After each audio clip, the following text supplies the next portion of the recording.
Hi, I'm Ada Bobineau, and I'm the founder and director of the San Antonio Black International Film Festival. And we are so glad that you tuned in to see Revolution from Afar. This is a very important film and very important topic on Sudan. And we are going to get started with a special guest for our post discussion. I'd like to first bring in and welcome Mwiza Munthali. He is well known in the Washington, D.C. area and beyond now, because we talking podcast now. So his project is Africa World Now Project. And you can check that out as an educational program that merges theory with practice through an active agenda, talking about the events happening on the continent. So often we don't get the news about what's happening on the continent, and so we give you great kudos for the activism that you do in getting the communication across. Oh, thank you very much. And the music as well. Oh, thanks a lot. Thank you. So I'm going to go ahead and have Mwiza bring on our special guest. Revolution from Afar is by Bentley Brown. He is traveling right now, but we do have two awesome activists and spoken word artists from the film. And so I'm going to get out the way and let you all have a wonderful discussion, bringing up information that we need to know about Sudan.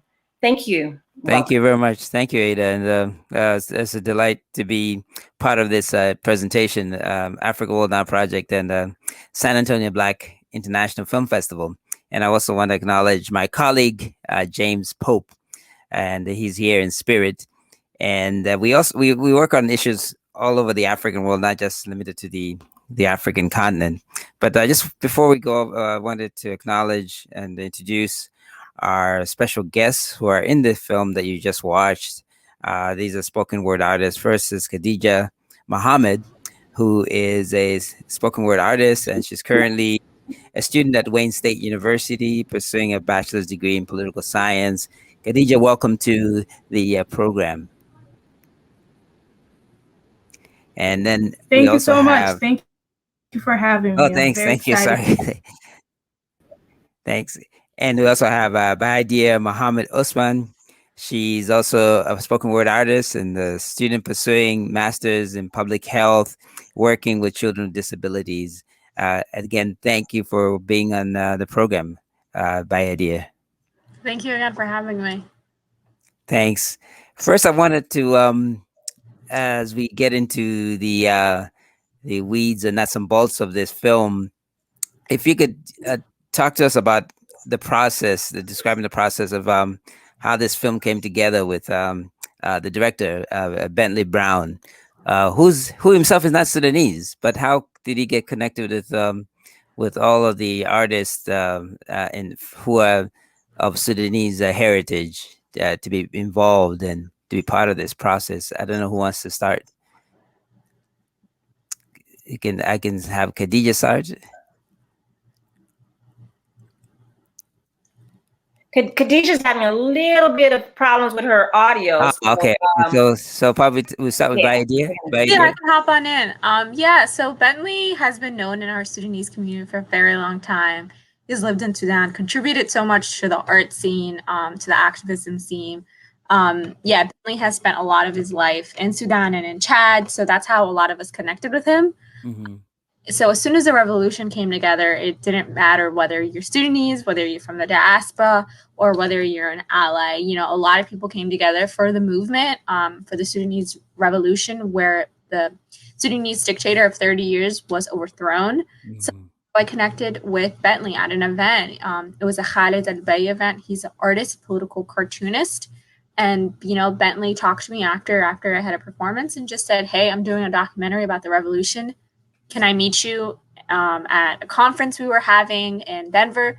Can I shoot you? Can we have a conversation about how you're feeling? And it was just an organic process. And he was just holding the camera up as everything was, unfolding. Yeah. Yeah. And the cartoonist you mentioned, he's also in the film as well. Yeah, Khalid al-Bay. Yes. Khalid, that's right, yeah. Yeah, Bentley really was just kind of taking his camera and where the conversation was, finding the conversation, finding the artists really that was involved. in the revolution. And so yeah. And I don't know, Khadija, I want if you can chime in. I hope the audio is working now. I can just figuring that out. I can hop on in. I think we're still having the audio difficulties. Yeah, but I can just briefly touch up on Khadija's involvement. She was also at the conference in Denver, and I just really kind of grabbed her. I said, Khadija, we need another woman artist. I know your opinions and your perspective is priceless. Come now. So that's how this process was just so organic. Yeah. And this was the Sudanese American Association. Yeah. So this is an annual event. It's not that it wasn't because of the film that the conference happened. This is an annual event that takes place. If you could give us a little bit of background of that conference itself too. What is it? The Sudanese diaspora community, not just the younger generation, but also the older generation involved in this conference? Khadija, do you want to chime in on that one? Sure. I apologize. I'm having a lot of technical difficulties. But just about the SABIFF convention, it's the Sudanese American. I'm not sure what it stands for. Bayadir, can you help me with that? I don't recall what Professional Association, something along those lines. Yes. So it's an annual conference and gathering of Sudanese people around the United States. So that was actually my first time joining the convention in Denver. And like Bayadir said, I really wasn't sure what to expect. And, I'm in Michigan and we have a lot of Sudanese people, but we're kind of dispersed. So I haven't seen like a lot of Sudanese people in one place since I left Sudan. So it was very heartwarming to like see a lot of Sudani people my age who share similar passions and interests, and connecting with them there. And Bayadir just came and grabbed me. I didn't know what was going on. Never met Bentley. Didn't meet half of the people that were there, except like on Instagram. So most of the people that I knew who were part of this film, that was basically our first time actually connecting in person for me. So it was really awesome, and it was a great conversation. Oh, by the way, Odyssey, who's in the film, my colleague interviewed him. And I'll send you the link of that awesome. That conversation. This was a couple months ago, and we're talking about art and history and things like that. And I forgot. I thought he was in the film, but I wasn't sure. And then when we did this, oh yeah, he is in the film. And we had already shown. I mean, that was when I'd already seen the film, and so it was very interesting that we had him. But it was but one of the things that I wanted you to give more information to us about is how did you as you were working on the connecting talking to people about the revolution and the uprising, how were you getting the information? What was the process of getting information? Because a lot of times people don't hear things as they unravel. They hear it after the fact, or if they hear it at all. But how are you connecting with people on the ground as things are unfolding? Yeah. So for me, it was all on social media mostly. I would get the news from other people on social media, and then I would do my best to share it on my platform and to just echo that. So we had connection with our family a little bit, also getting news from them then. But mostly for me, it was through social media and talking to other people, and then just reposting what has been said and just echoing that. So that was my goal in utilizing my platform on social media. Yeah, I would definitely. Oh, sorry. No, go ahead. No, you. Piggyback off what Khadija just said. Like you said, our news outlet was not CNN, it wasn't BBC. It was generally our peers. It was our friends, our families, our aunts. It was people experiencing it there, and that's how we got our information from each other, honestly. So yeah, even though there were periods of complete media blackout, we tried our best to still stay connected. And has that network still ongoing today as we speak, 2 years on? after the revolution? Is it still the same process, or is different ways of communicating? I would say social media has kept us together. Definitely. It's definitely kept us connected. And now that there's, less restrictions as before, people feel more free to say things. Because before, when we got some resources from people, we'd have to keep it anonymous, for instance. But now it's like, so-and-so said this.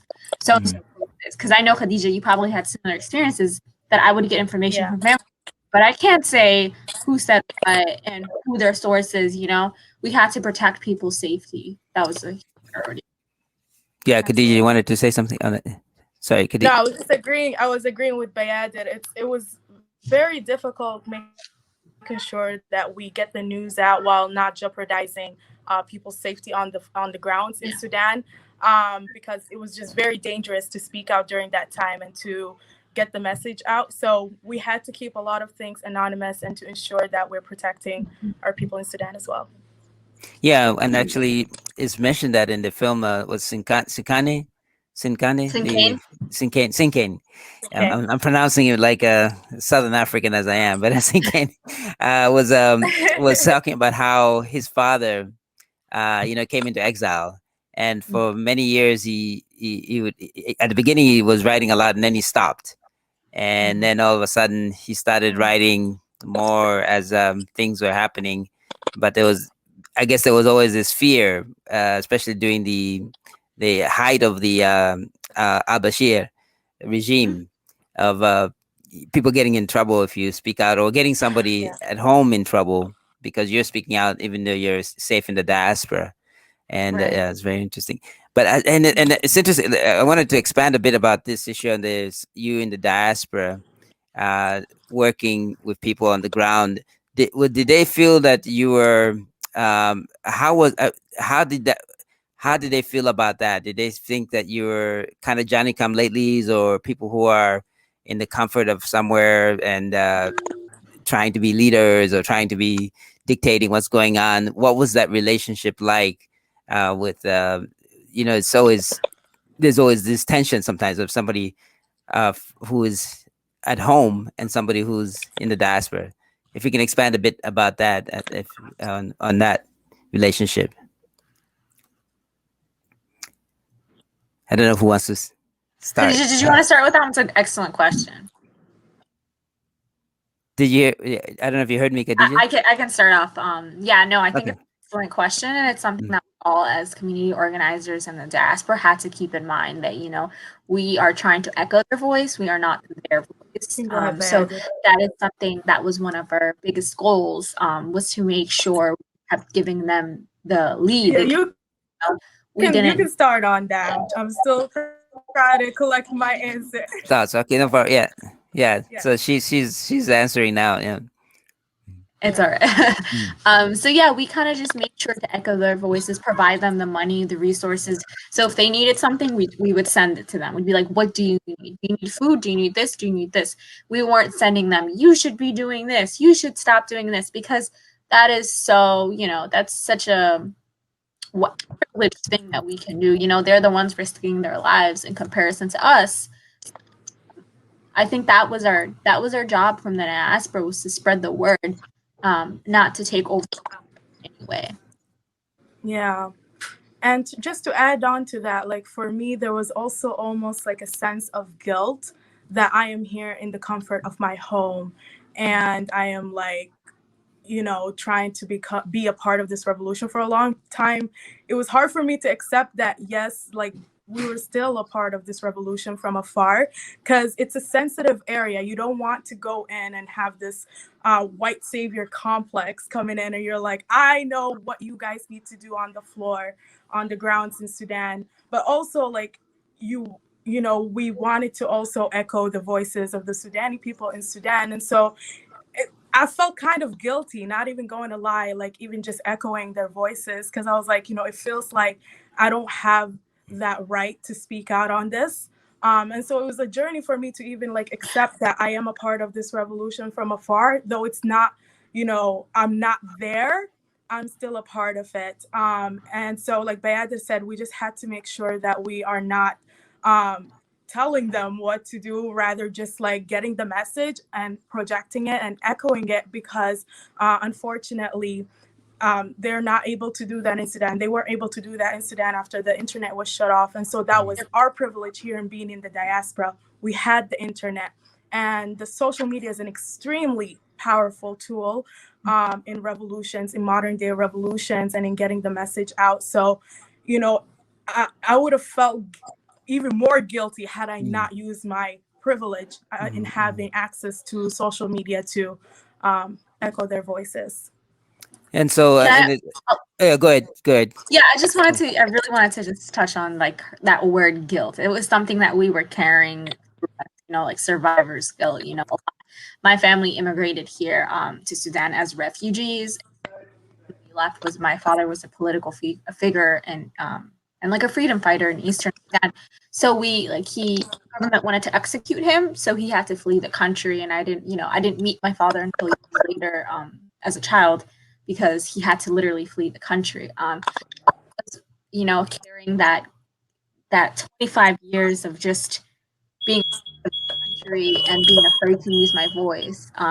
It was an incredible moment for a lot of our family members to finally be able to do something, because like us, we had to leave, you know? But yeah, I definitely could relate to Sinkane's point, Khadija's point about guilt. So yeah. Yeah, I'm going, and also speaking about identity and kind of connected to guilt. There's what's in Mariam G. She's one of the poets in the film, and she was talking about how she said this. Sometimes she feels she's told that she's too American to be Sudanese, and she's too Sudanese to be American. Yeah. I don't know. And the film kind of touches on this about the dual identity. Being whether you're born in Sudan and came here very young, or born here, and the double consciousness that people you must have. How complicated is that for you to maneuver as you're based here, and it's somewhat related to what we're saying about.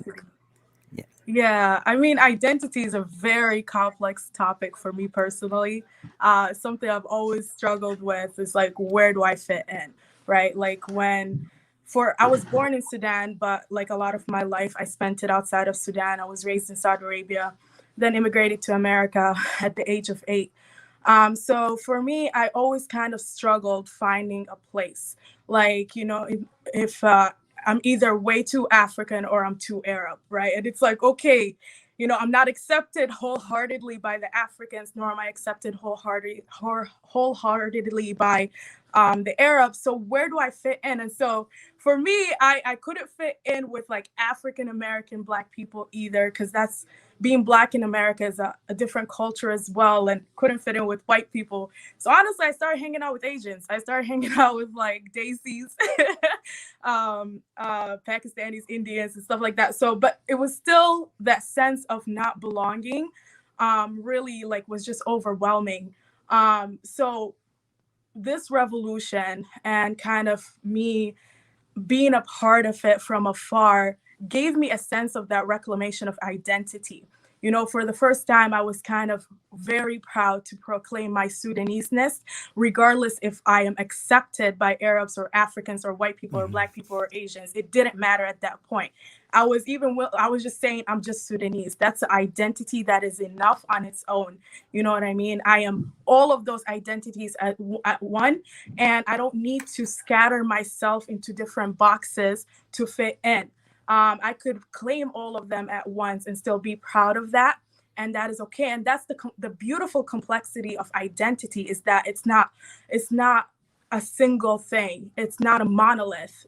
You can have different parts that make up the puzzle piece that you are, because we are not simple creatures. We are complex creatures with complex histories and identities, and they all intersect and merge together. So for me, the Sudanese Revolution was a powerful lesson in reclaiming myself, my history, and being proud of it, even if I am not accepted by the world.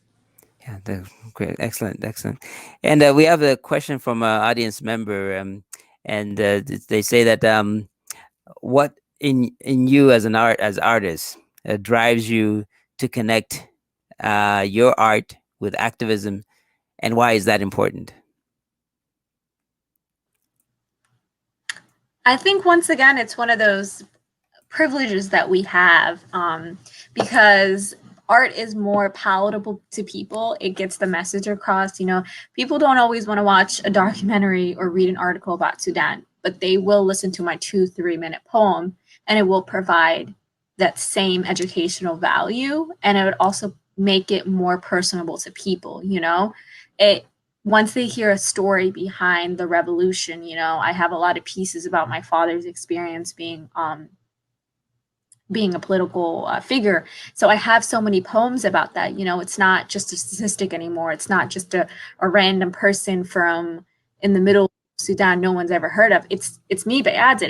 It's your friend. It's your coworker. It's Khadija. You know, we make it more personable. We make it something that people can hold on to. And definitely the experience of art and revolution and identity isn't just an issue within the Sudanese community. There are so many different communities who are experiencing similar issues as we are. Mm-hmm. I just feel like art is such a beautiful and powerful tool when used for the sake of activism. Absolutely. Khadija? I agree with Bayadir on that. And for me personally, I kind of stumbled on spoken word poetry. The story of how I learned about what poetry is happened, honestly, just because I was doing this competition called Mist. My brother was competing in it, and I just wanted to compete against my brother. I didn't know what spoken word poetry is. I Googled it. I was like, what is spoken word poetry?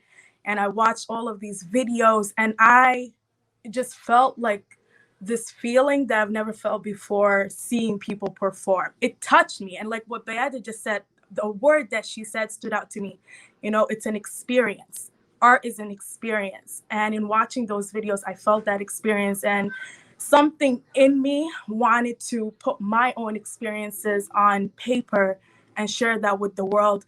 And so poetry, spoken word poetry, in a way kind of became therapy for me. It became a healing space for me, and it became a way for me to kind of decompress and take out all of the pain and the trauma and just take it out of me and share it with the world and let them experience that as well. And in experiencing that, I felt like I connected with people better, and people connected better with me. And then something also about performing, is so beautiful to me. For me, when I'm on stage and I am performing and it's dead silent and I am pouring my heart out, and as I'm sharing this experience, I'm a part of the experience as well, and I'm going through it and people listen. That is such a powerful feeling for me, that I feel heard. And I think for a lot of us, we want to feel heard and understood, and that's only a human desire. And so when you tie that with activism and you share your experience with that, it becomes even more magnified in how powerful it is. And so I kind of just randomly discovered that, you know, when you tie the two together, you can really move mountains with that and really move people. And that's the key. Fantastic. And actually, on that note, wanted to see if you were able to share your poem with us. Particularly Sure. the one that starts the film with, and it ends it off, but the full version. Sure. 1 second. Give me 1 second. Let me just adjust my area, and so I can pull up the poem as well and perform it. Okay, so the piece that I performed in the film, it's called Between, and it talks about what we were just talking about, identity and belonging, and the struggle of being between American and Sudanese and trying to find land in both. So I'll just go ahead and perform. Bismillah. Ya Azza, I still hate water. This past summer, I just went back to Sudan after 12 years of being gone, after 12 years of trying to figure out where I belong, after 12 years of trying to hold on to my motherland, to my Arabic tongue, my culture, and what I remember of Sudan, trying to hold on to the slowly dissipating memories of home. I didn't know what to expect. Didn't know if my family would accept or reject me. Didn't know if I was still Sudanese enough. We land in the airport in Khartoum, and I rush to the line with a sign above it that says citizens. My eyes glistening with tears of joy that I'm finally back home, or where I thought is home, back to where I was born. And when I got to the counter, I was encountered by an immediate letter of rejection. He asked to see my Sudanese passport to prove my identity, but it didn't dawn on me that my passport was no longer green. Rather, it was navy blue when stamped on it is American dream.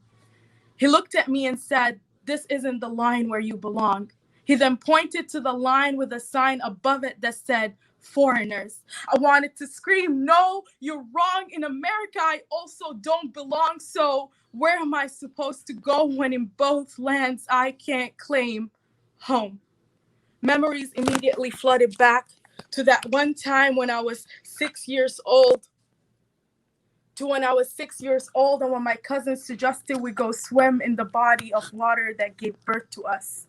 I remember darkness all around me when my foot slipped and I fell underneath, struggling to breathe, gasping for air, hoping someone hears my silent screams. No, I'm falling. No, I'm sinking. No, I'm drowning. I was drowning in denial, and now I'm still drowning in denial of which identities I'm supposed to be. Drowning in denial of what society tells me. Trying to swim between American and Sudanese, between two lands that were never meant to meet, between chaos and peace, between Nubian mountains and the Statue of Liberty, between two cultures, two ties, between two mountains that slowly collide, between Arabic tongue and black skin, between Alif Bata and ABC, between black dress and white taupe, between pizza and عصيدة بملاح روب, between لا كده عيب and no that's okay, between واب علي and oh my god, between Wardi and Tupac, between WhatsApp calls and TV screens, between immigrant and citizen, between Arab and not Arab enough, between African and not African enough, between Muslim and not Muslim enough, between lost and found, between somewhere and nowhere, drowning between water and air, because how can I breathe when in both lands I am suffocating? تعرفي يا عزة أنا لسه خايفة من الموية يا عزة. I hate water till this day يا عزة. I'm tired of drowning in between يا عزة. With you I'm yearning to be يا عزة. Help me. The waves stopped. I find myself now floating in the Nile. My eyelids felt heavy. I couldn't open them, but I knew my body swayed with a sound. I tried to listen and hear that sound, but somehow my ears were still underwater. I can only hear muffled scream and muffled voices. I can only see suppressed dreams and vibrant darkness. The more the sound grew louder, the more that I tried to lift my head above water. And after years, I decided to just let go. Stop struggling, stop resisting, stop fighting. I let the waves guide me. I let the tides of change take me. My eyes and body all weighed heavy, but I still moved steady. My body moved, my body swayed. My body moved to the shore that now didn't seem too far away. The voices of children, voices of women, voices of Kandaka's future, past and present, the zagrutas of my habobas, the melody of hope, the lullaby of resistance cradling me back and forth, the voices of those who have awakened the revolution, slowly bringing me to shore. Ya Azza, I am so close. They try to tie bricks to my ankles to sink me, to stop me, to silence me. But what they didn't know is that you can try to drown bodies, but you can't drown truth. Because I am still here today. We are still here today. أنا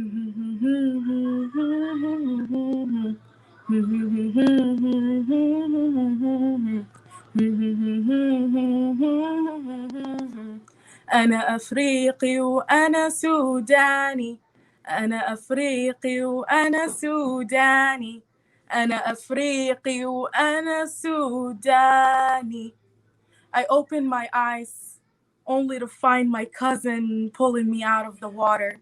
He held me near, told me you were gone for 12 years, but I'm now glad you're here, Ya Azza. I still hate water till this day.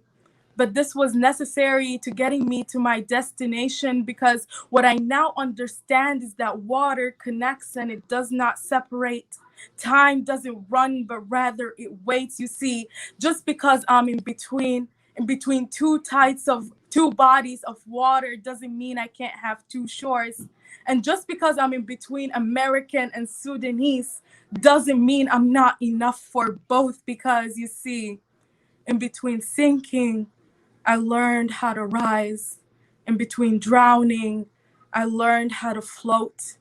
In between American, I learned how to be Sudanese.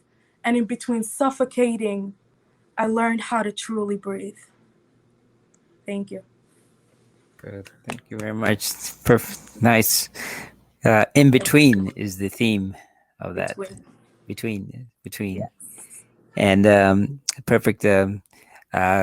Perfect poem for the film Revolution from Afar, and also documenting the Sudanese diaspora community here in the U.S. as they unpack the revolution that's taking place. And I wanted also to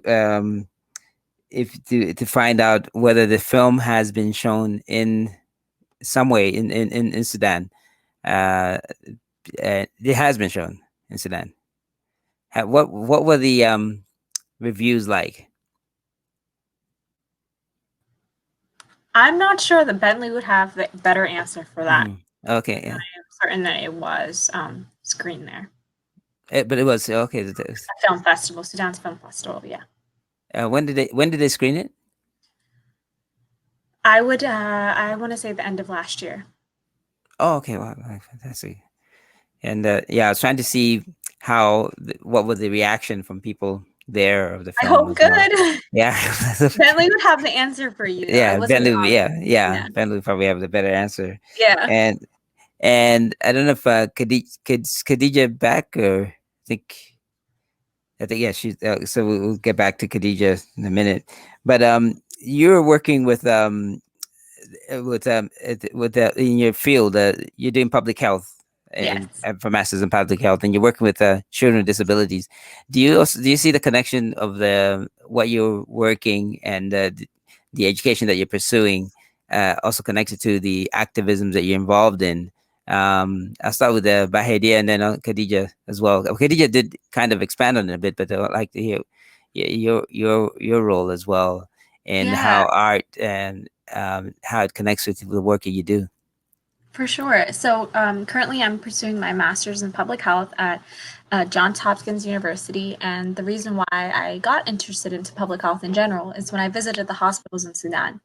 And I realized the lack of resources, the health infrastructure, prevention measures, all these things that are essential to public health don't really exist in Sudan, or they do, but there just isn't enough resources for it.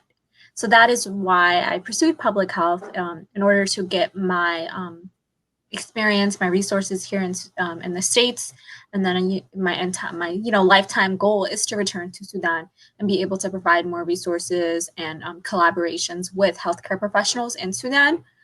So that's my long-term goal, and so I just have a passion in general for health disparities and supporting people's environments so they can have better health outcomes, which relate to lack of nutrition, clean water, medication, smoking, all of the different health factors that we see in Sudan. And a lot of people are suffering from preventable illnesses in Sudan. So that is how I see my long-term career goals of working in the health fields in relation to Sudan. So it's definitely, everything is connected at the end of the day. So I'm glad to be able to be balancing the arts, the poetry, the education, and also working in a hospital.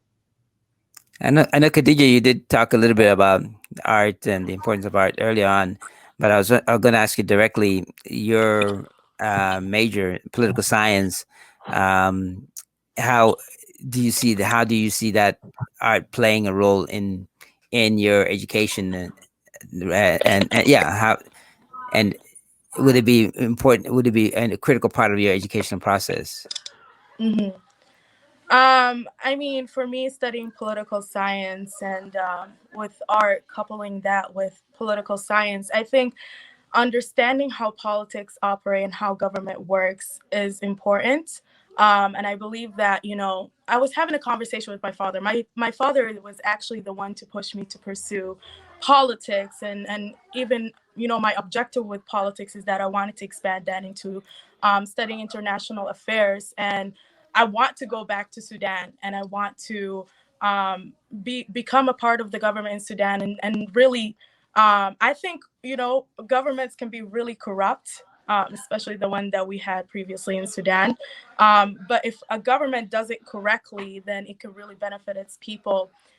So my dad, he was really politically engaged in Sudan, and even here in the diaspora, he is part of this party. It's called Hizb al-Ummah. And so my dad is super involved in politics as well. And so from a young age, I would spend many days and many days just like watching the news with him. I was like 5 years old, and my favorite channel was Al Jazeera. So I would sit and talk politics with my dad when I was like 8, you know what I mean? And so he would always push me to understand government and world affairs, and how everything, comes and it merges together, and it's all important, it all connects. And so when I decided that I wanted to study political science, my dad was pushing me to not only learn about politics in order to utilize that in Sudan, but also here in America, because my dad would continuously affirm me that I'm both Sudanese and American, and that even in America, it's good for us to be civically engaged, because this is home too, whether we accept it or not. And so he's my biggest supporter in pursuing politics and working in government. Eventually, I worked with the governor of Michigan for a little bit. And I just saw that we need more people like us in those spaces as well, because there just isn't enough. And like Bayadir is in the healthcare field, and it's really important to have people there, but it's also important to have people in journalism, in politics, in all of these other fields that are not usually pushed for us to pursue. So I, merged together my political science with my art, because I understand why both are really important. And I want to really encourage more people to pursue politics and government, and to really be civically engaged, both abroad and here at home.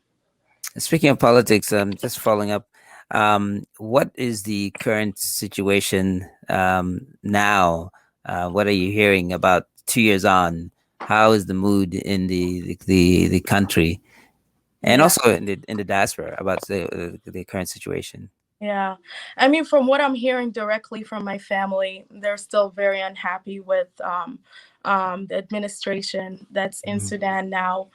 There's a lot of economical difficulties. Prices continue to skyrocket. There's gas shortages. There's still bread shortages. There's, not much has gotten better. And there was even recently protests again sparking up in Sudan. My uncle was in Sudan at the time, and he was just right now telling me about how like the streets were shut down with protesters in Khartoum. And so the climate in Sudan is still, there's a lot of unrest. And rightfully so, because this government that promised to be different from the previous dictatorship and to really be from the people, of the people, serving the people, it didn't work out that way. And it's disappointing, it's disheartening But they continue to push. Like I said, my family is heavily involved in politics. My uncle, he is actually the governor of North Kordofan, and so South Kordofan, I believe. I'm not sure, but I want to have conversations with him to better understand what is going on the ground there. But there's a lot of still bloodshed, a lot of unrest, and a lot of difficulties on our people in Sudan. Yeah, I just heard that there were demonstrations because of the I think they instituted an IMF policy where they got rid of the subsidies on the fuel, and so people have been demonstrating on that as well. And this is a few weeks ago. This, Yep. and yeah, and then again, there's also been this issue about the role of the military, because right now you have the sovereign council, which is made up of some military, civilian. But do you see that the military is still too influential in the process of governing? Bayadir, maybe you can start with this as well. Yeah, I think, like you said, I think they tend to be too controlling. If you need to have guns in order to control a people or lead a people, I don't think you're in the position to be a leader. Leaders and presidents and influential people do not need guns. And it needs to be a more collaborative effort with civilians and with other public public officials in general. And I do think the government who is in power should be through a voted democrat system, and not through nepotism or through getting your way to the top or scaring people with guns, because that's what happened in the past. The government controlled people through violence and restrictions and through prisons. You know what I mean? We should be having we should have a democrat system. Democrat. I don't know, Khadija. I don't know if you wanted to weigh in on it. Yeah, I absolutely agree. I don't think violence has any place to be in civic government. People are not heard, they're not animals. They are not to be controlled and with violence. So violence is just not the language of progress. And I think the military influence that continues to exist in Sudan is really hindering the process and the progress of the revolution. And it's kind of, like I said, very disheartening, because that same military that still continues to govern is the same military that spilled the blood of our cousins and our families in Sudan. So how can you look at your oppressors and they're still in government, in power, and expect an effective and an efficient government to come out of that truly cares about its people? I think that needs to be dismantled, and it needs to have more of a democratic leadership, like Bayadir said, that engages both, the people who are leading the revolution, and give them a place in that government to really be effective, because the military has no place in it. Yeah. It reminds me of one of the chants that they had during the revolution. It was along the lines of they said it in Arabic, but it was along the lines of the revolution is only beginning. And that was even towards the end of the year, which was one of my favorite chants that were said. And like some of these people who are still in power are war criminals, International Criminal Court still has bond on their head, So I do not think these people need to be in power. They have, committed violent atrocities in Sudan, Khartoum, and Darfur. We have in South Sudan, we have, decades worth of violence, and these people need to be held accountable, not just taken down from their places of power, but also held accountable in the justice system. Absolutely, Bayadir. And the violence never stopped. It continues and it has been ongoing. And so once we acknowledge that and address that and stop the violence that's especially happening and continues to happen in Darfur and has been happening, we're not going anywhere. And that's why they chanted the revolution is only now beginning. And it's like they said, it didn't end when Omar al-Bashir stepped down. That was just the face of the whole, it was the tip of the iceberg. And there needs still a lot of people in power that need to be uprooted and removed from office. Speaking of the people who are leading the revolution, one of the things that was very glaring was that it was a lot of them were women. You saw not just the face of it, but actually planning it, organizing it, and some of the earliest demonstrations and protests were led by women. The ones which were not televised, even the ones which started like in December of 2018. And if I don't know if you can expand on that as well, because that's one thing. There's a stereotype about women in politics in Africa in general, and if you could expand a bit more about the role of how women were critical in this revolution. Can go ahead, Bayadir. Bayadir, you want to say? Yeah, I can start with that one. My family, we have an azan in the house, so I don't know if you guys will hear it in the background. I'm not going to apologize for it. It's an azan that's playing for prayer, call to prayer. Yes, call to prayer. So, sorry, yes. we took it away from the prayer. I'm sorry about that. No worries. So yeah, I am not surprised at all the role Sudanese women had in the revolution. It wasn't a surprising thing at all. They have suffered the most under this regime. Violence, sexual abuse, sexism. They have been held back from so many different things. So I'm not surprised that they stood up during this revolution and demanded justice. I saw it within my own family members. I had a cousin of mine who was detained in a prison in a jail for a couple months for protesting. To the point where we were genuinely concerned. We didn't know where she was. She was brutally beat during the massacre. I had another aunt in Kassala, who was beaten and tortured in a hospital, in a jail, until she lost her baby. That's how severe her torture was, all because she was protesting and an active community member and community organizer. So I'm not surprised that women took a role. It's just a stereotype, and there was no truth to it. So glad that people know now Sudanese women have been leading, and even if they don't get the credit for it. Absolutely. Khadija? Yeah. Absolutely. Honestly, it was very empowering for me seeing women leading this revolution. And like Bayadir said, I wasn't surprised. It's usually women who are in the front line of change and revolutions, even like if they're not given credit for it.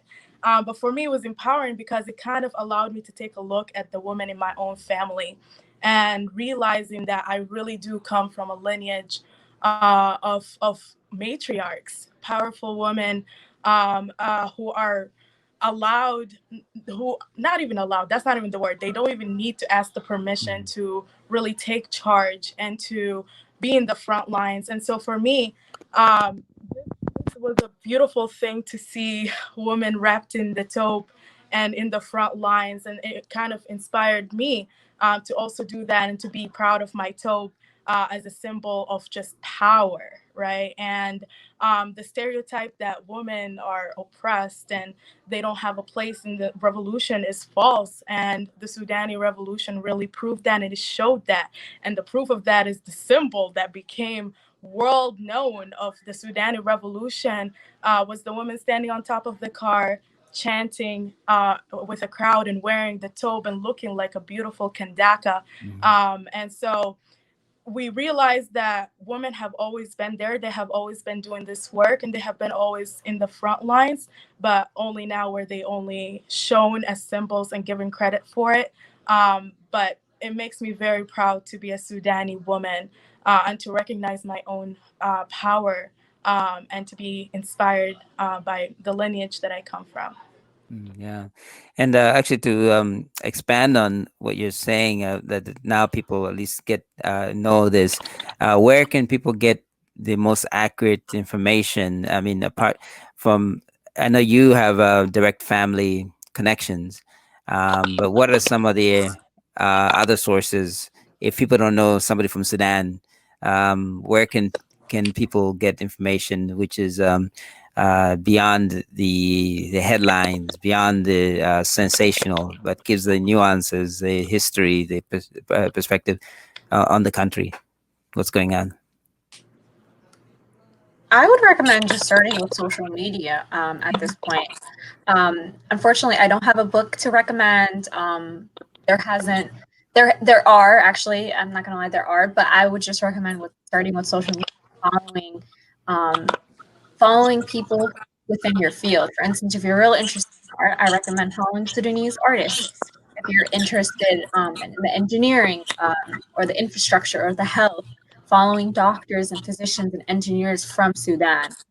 So I think you should just start with the people. I don't have a specific organization that I just want to say off the top of my head right now. Just, start looking at those hashtags, looking at those Sudanese reporters, like Yusra Al-Baghra or Sada. Sada, I forgot her name. Sada is a news agency, or no, Sada. Her Instagram name is BS on Blast. BS on Blast. Really, yeah. So it's one of those, like, you follow the people, because sometimes organizations or the news channels can be a little biased if they're still based in Sudan, unfortunately, due to the government restrictions and censorship and things like that. So I just recommend following community organizers, people who are based there, more grassroots. And I can give you, if anybody wants to reach out to me, Yourbaya, Yourbay on Instagram and on Twitter and Facebook and all that. So I can provide you more connections, a doctor on the ground, a physician, or a therapist, or a painter, you name it, I can find you a student to follow. And I hope we can type your Instagram at the end so that people can get it properly. But if we can say it again, the address again. Yourbaya.com. Yourbaya, and that's a YO. Just Twitter, Instagram, yeah. And then Khadija, if you want to put yours in the chat also. Okay, yeah. There we go. Oh, there it is. Yourbaya on Instagram, yeah. Mine is just the Khadija Mo, TheKhadegamo. But like Bayadir said, it's honestly, I think it really sucks that I can't think of like one source that's like. Well, I guess multiple sources. Right, but like, yeah. I think unfortunately there isn't like an easily accessible place to get all of the news and the information, unless people really make that, And so for right now, the best bet is to really connect with the Sudani people who are informed on this on social media. Like I said, social media is a powerful place and a platform where you can really educate yourself by meeting different people and asking the questions. So I'm here too, if anyone does have any questions or wants to learn more about the revolution, about the history of Sudan, all of that, until I really hope that eventually we do have a platform where we can really point people to and go and tell them, like, this is where you go to get all of the updates, daily updates on what's going on in Sudan, as well as learn about the history. But for right now, we have Revolution from Afar as well. It's a good starting point, this film, to kind of give you an introduction and an overview of this revolution from afar that we were a part of. So that's why this film is really important, because it does provide documentation for this very historical revolution, and to really educate people on it and have it accessible to the public. And also the most of the artists in the film people can follow, and a lot of them are connected to the things that are going on the ground. At least what I've seen of the film as well, and what I've heard of the artists, they seem to be very much connected to the ins and outs of the situation. So, Bayadir, you were about to say something? No, I was just agreeing. Thank you. Thank you so much, Khadija, for that beautiful conclusion, and for the organizations who are hosting and sponsoring us today. Oh, we haven't quite finished, because I was going to ask I was thinking, but the other, one of and the other news source that people should be looking at is also Al Jazeera, which unfortunately, if you're living in the United States, is not on cable because the people don't want it, but you can still get it on internet. And that's it covers a lot on countries like Sudan, and much more so than in the other major news networks. and that's so you can get opinion pieces and news items. And for instance, the strikes, the demonstrations we were talking about just a few minutes ago, you don't see it anywhere else, but it's on Al Jazeera. They talked about that and all those demonstrations. And but I wanted to find out from Bayadir before we conclude, if you would like to share a poem with us. Yeah, I can definitely share a poem, and I will keep going. With the theme of being a child of the diaspora. So my poem is titled Secondhand Smoke, from my debut poetry book that was released last year, Secondhand Smoke. So I'll get on started. About 54,000 people die from secondhand smoke a year. Some suggest it may be worse than firsthand. I didn't live through wars. I am the echo of my Sudanese lineage. I did not jump from country to country not knowing where home was, but I do know what smoke does. My family, all 6 of us, were chased out of our country. The government wanted my father dead. His scars are white, symbolizes peace on our flag. But the government has a master's in false propaganda. Instead, Sudan is not in peace, but in 2 pieces. I wasn't raised on fairy tale stories about Cinderella, Rapunzel, and Snow White. I was ignited on biographies of my people, how my father resisted dictators, how my great-grandfather fought imperialism, how he was friends with the great queen. I was raised to follow my deen. I was raised on what my parents had seen. My parents are my suppliers, addicting me to these toys like nicotine. Who needed to hear about superheroes saving the day and helping the poor when the only thing that saved my family was an American passport? Every room in my home I walk into, I'm engulfed into a thick fog. In my living room, I'm reminded that's where families gather for funerals. I've been to too many. Air is engulfed, but tears always find a way. I don't know if we cry for the lost soul or the fact Sudan is on fire, mourning for the soul, but Sudan is dying to them too. Smog lingers in these rooms. You can't quit trauma cold turkey. An American identity can't shield you from the gloom. Whoever walks into my home, we offer them chai, biscuits, a lighter, and an ashtray. They kindle a few cigarettes and leave thick fumes, to the point the blood of Sudanese genocides always fragrance my clothing. I don't have a first-hand experience, but I do know I will always be the kid in the room that smells like smoke. How many do you think died in Sudan? I no longer blame them. Smoke is meant to be exhaled eventually. Thank you. And then, finally, I don't know, for all of you, what advice would you give to us who are in the African diaspora, who may feel disconnected from the continent, and we might not have direct relationship with people on the continent? What advice would you give to people of understanding Sudan, and not just Sudan, but other countries in the continent, and how they can understand this? Go ahead, Bayadir. Yes. I'm thinking. You're asking good questions. No answer is wrong. No. I think when you said they feel disconnected, I just want to remind them that they are connected. You know, it might just not be the way we are connected. You know, there isn't one way to be African. There isn't one version of Sudanese, and I would say the same for people in the diaspora. There's nobody's more African than another per se. You know, we want to embrace everybody. We love everyone's experiences, and the African diaspora experience is not monolith. So I might have a specific grandmother, or someone else might not, but that doesn't make their experience any less valid than mine. So I would just suggest starting by visiting, reading books, reading documentaries, you know, engaging with the grassroots organizations in your community. You know, wherever you go, you'll find a Nigerian community, you'll find a Sudanese community. And I bet if you just showed up to an event and just introduce yourself, you know, people of the community are very welcoming and hospitable. So just personal connections, I believe, is the most powerful in connections. Thank you, Bayadir, for those great words. And also, Khadija. Yeah, that was beautiful, Bayad. I don't know how I'm gonna top that. Dang. But I think my advice for the African diaspora in general, I think for so long we've been kind of made to be taught that, you know, Africa is like one thing. It's one country.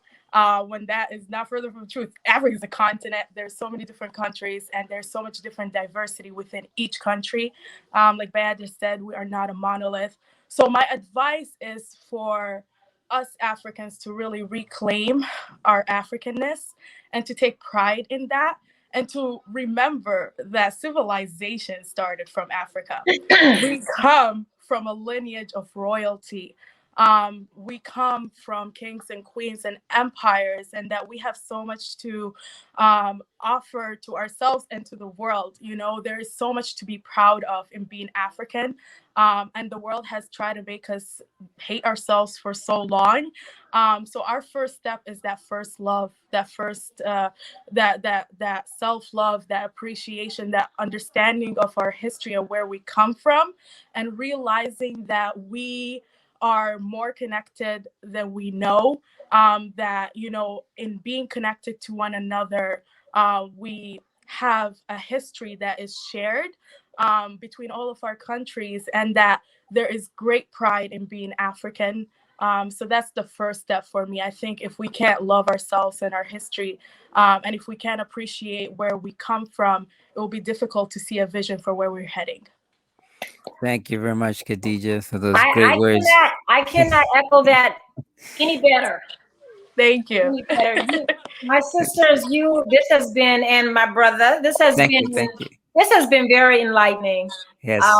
And it's just something I hope we can really get out so folks can really see this post discussion, in addition to the Revolution from Afar, the film. And one of the things, I don't think really people connect with the word revolution. Mm-hmm. Yes, it is change, but at the offset of violence, of deaths, of sacrifice, and so we must connect our people in the diaspora and really start to stop isolating ourselves, stop thinking that we're just American, you know, and really embrace, learn, and educate ourselves beyond what the media and what is communicated to us here in America. So yeah, films are critical. Searching films that speak. Bring everybody in, Shawande. Films that speak to different cultures, to different subjects, to different topics is so important to expand our minds and connect. Again, you said it so eloquently. Africa is not a country; it is a continent. And so we really need to learn about the different countries on the continent and embrace what they're going through and understand and learn, educate ourselves. Watch the films like The Revolution from Afar. And this I'm not sure how people can see it. I'm going to connect with Bentley and post that. But I know that you all there's a Facebook following and there's social media following of Revolution from Afar. So you can follow and track it and see where you can, I think getting it out, renting it in different groups and showing it and having discussions and dialogue really expands our knowledge about what's happening. So on that note, I want to thank you all, and Mwiza. Thank you very much. You all were wonderful. Thank you for this discussion. I want to encourage everyone to follow San Antonio Black International Film Festival. We have a wonderful festival coming up, focusing on women, stars in cinema, phenomenal Black creatives. Just hearing about you all talking about the women warriors on the front lines and the organizing has been very encouraging. And so I want everybody to follow us and connect with us on social media. We have a festival that runs virtually this year. Next year we'll go back physical, but we run September 30th through October 3rd at SABIFF.tv. Continue to follow what's happening with Revolution from Afar and Sudan and Chad and Haiti and Palestine. Everything that is happening, people are protesting and demanding change, necessary change. On that note, again, we thank you all for watching. Continue to follow us and have a blessed rest of your week. Thank you.